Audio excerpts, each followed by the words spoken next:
Well, now really, when we go back then to falling in love and say it's crazy, falling.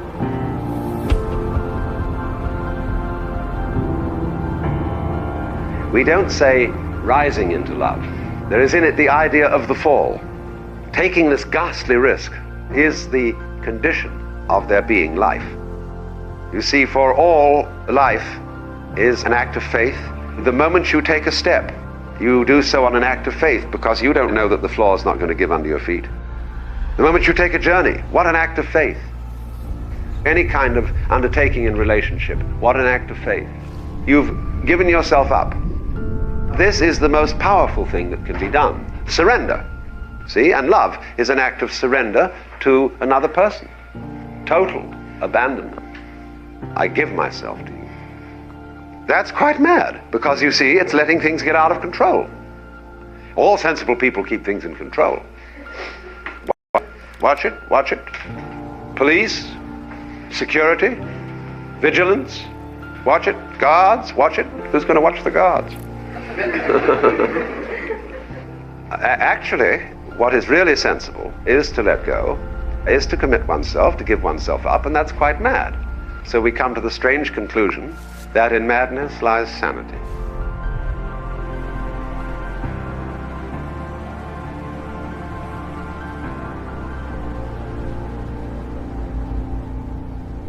When you fall in love with somebody else and you trust them, they may, as a matter of fact, not fulfill your expectations.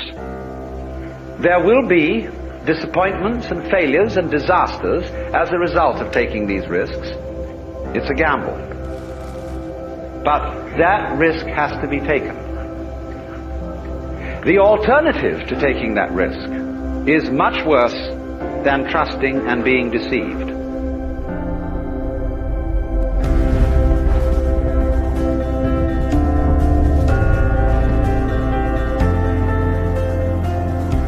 Kenosis is a Greek word meaning self-emptying, self-sacrifice, and thereby conferred freedom of will and the power to love human beings.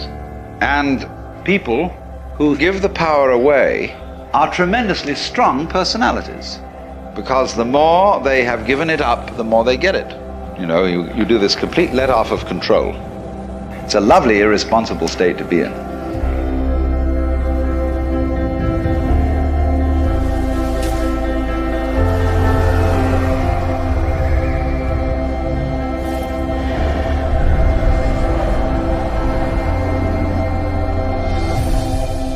What I am involves what you are.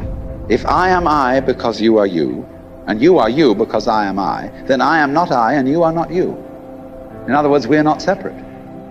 You know, you can't, for example, have two sticks. You lean two sticks against each other and they stand up because they support each other. Take one away and the other falls. And so in exactly that way, we and our environment and all of us and each other are interdependent systems. We know who we are in terms of other people.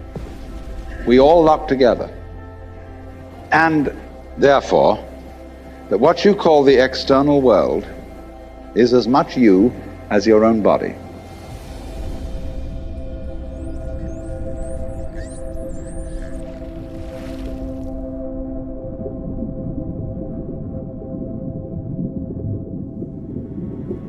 Love is not something that is a sort of rare commodity. Everybody has it. Existence is love. Because you see, in tying up love in knots and becoming incapable of it, you can't destroy this energy. When you won't love and you won't let it out, the thing comes out in the form of self-destruction. So everybody has the force running. The thing is, first of all, to get it moving. To follow whatever kind of love you have in the first place. The first thing then is to discover what indeed you do love, if anything, and you will find there is something. And then go into the nature of that. Now it's said that selfish people love themselves. I would say that that is really a misunderstanding of the whole thing. If you explore what you love when you say you love yourself, you will make the startling discovery that everything you love is something which you thought was other than yourself. You suddenly discover that yourself is bigger than you thought it was. It includes the other, and you can't do without it. This brings about a fundamental change in the understanding of the meaning and nature of self.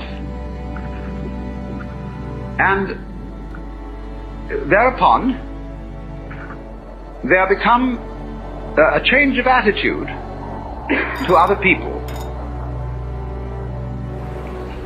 Your love, which is what you are, begins to express itself quite naturally and unaffectedly in a wider way. Now you may ask, well, how are we going to love? I don't think that's quite the question. It isn't so much how or where are we going to get the love from. We all have it.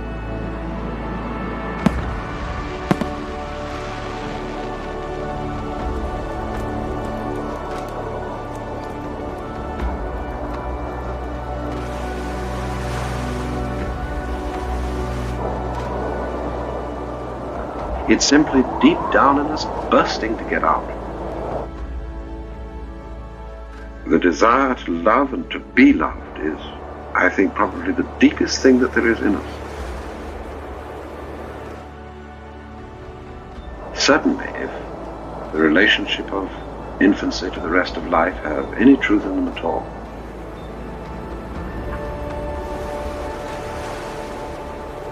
And so it's a matter of seeing that this deeply repressed love must be let out.